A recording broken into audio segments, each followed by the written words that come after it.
Comme on a rationné à 4 € par jour, qu'on avait des carences en personnel, et que donc ça crée des problèmes de dénutrition importants, Orpea a trouvé une solution en 2015. Tous les cuisiniers que j'ai rencontrés me l'ont raconté. Ils se sont mis à utiliser une poudre hyper protéinée qui s'appelle Protipulse, qui est remboursée par la sécurité sociale évidemment. Et donc, pour compenser les carences en personnel et le rationnement à 4 € par jour, Orpea, sur prescription médicale, donne de la poudre à ces personnes âgées, à ces pensionnaires.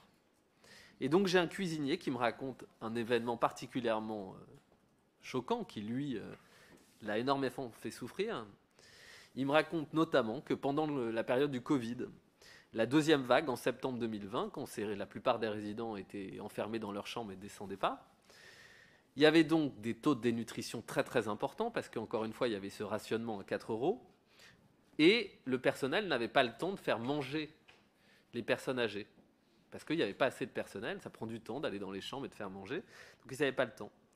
Et donc, il me raconte que la direction générale leur imposait de mettre 2 boîtes de Protipulse, de cette fameuse poudre hyperprotéinée, dans la soupe pour pouvoir faire en sorte que les résidents aient quand même des protéines. Et il me dit, ça faisait la soupe se transformait en pâte, ça sentait l'œuf pourri, c'était immangeable, mais on l'obligeait à utiliser les 2 boîtes de Protipulse. Et donc, il me dit que s'il baissait son budget Protipulse remboursé par la sécurité sociale, il allait se faire taper sur les doigts, mais que donner 2 boîtes dans cette soupe était juste immangeable, et donc de lui-même, il prenait le risque de jeter une des boîtes à l'extérieur de l'établissement pour ne pas devoir le mettre dans la soupe. Ce que ça raconte, c'est quoi?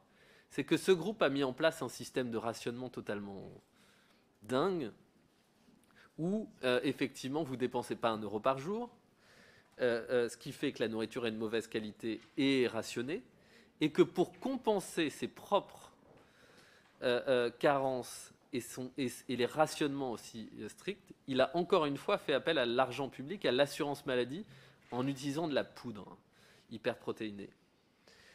Donc ce système-là, effectivement, c'est un système qui, tous les jours, crée des situations de maltraitance. Parce que les personnes âgées, du coup, qu'est-ce qui se passe? Il me racontait, pendant le Covid, les gens ne mangeaient plus. Ils n'avaient plus aucune envie. Quand vous êtes une personne âgée, que vous avez ces âges-là, un des derniers plaisirs qui vous reste, c'est la nourriture. Et que quand on vous donne de la soupe avec de la poudre dedans, immangeable, eh ben vous arrêtez de manger.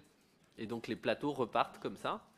Et ça atteint et votre morale et votre santé. Et très vite, vous avez des syndromes de glissement où les gens se laissent dériver très vite.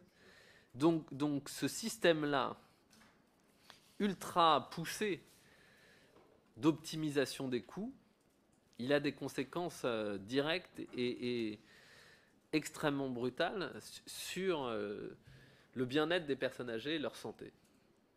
Et moi, quand j'entends ça, effectivement, quand ces cuisiniers me racontent ça, ouais, ils me racontent de la souffrance quotidienne.